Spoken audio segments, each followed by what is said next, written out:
Voss, Speros here, Greek out of Medicare. Medicare's all Greek to you. You're in luck. I'm Greek.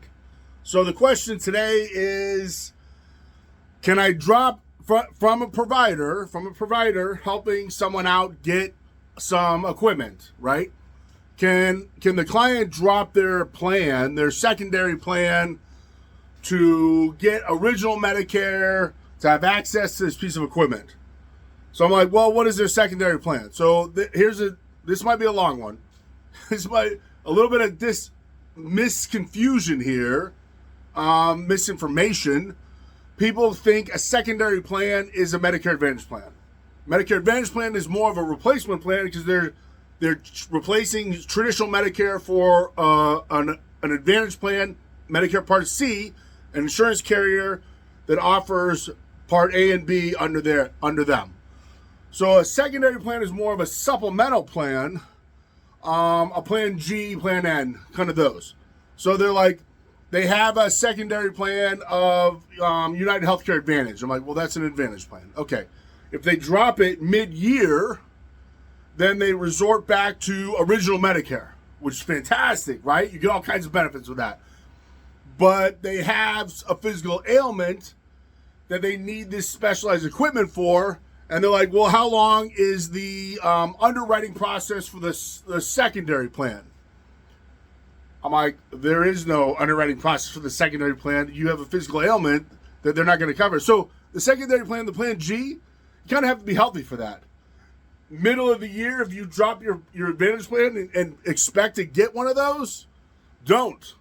I mean, maybe apply for one first to see if you get approved or denied. If you get approved, you might get rated and have, a high bill premium. But if you're just 90 days out of a skilled nursing, you're getting denied on that one.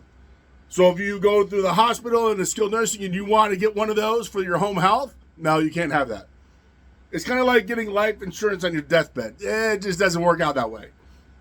So on the secondary plan, if they drop their back to the 80-20, and I'm like, well, now the client, they need to understand that if they, whatever you charge them, they're going to have to pay 20% of that. And if they go back to the hospital or something goes wrong, they're going to pay 20% of that.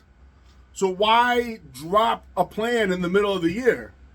So the provider can bill more. A lot of the times it happens with skilled nursings. They will get somebody coming from the hospital, drop the plan so they can bill straight Medicare because the reimbursement rate is higher. Is that best for the client? No, because on an Advantage plan, you get 20 days. On the skilled nursing, you get 20 days, and then you have a copayment for the next 40 days. They get you for the 20 days, they get a higher reimbursement rate. You still get only 20 days. So really, it's not for you, it's for them on that point. And then when you get out of the skilled nursing, then you have to go back on an Advantage plan, if you can. Sometimes you can, sometimes you can't. It just depends on the situation, right? You don't want to be caught in that. You don't want to be needing health care, and all of a sudden you have to go back to the hospital, and now you've got $1,600 for that, plus your Part B. Boom. $20,000, because hospitals are expensive. So always look into all your options. See what the provider takes on the Advantage side. Maybe you can adjust your plan in the middle of the year depending on whatever your situation is. There's all kinds of special election periods that help out. So you never know what is available to you unless you do a Medicare review. But just be careful. People say, oh, they have a secondary plan and we're going to drop this and we're going to add another secondary plan because it's better. Okay, well, what plans are we talking about here? So if you are confused about Medicare at all, then give us a call and be more than happy to come out and explain it in a little bit more time frame and a little easier to understand. That was a quick one for what it was. If you have any questions, let us know. Have a good night.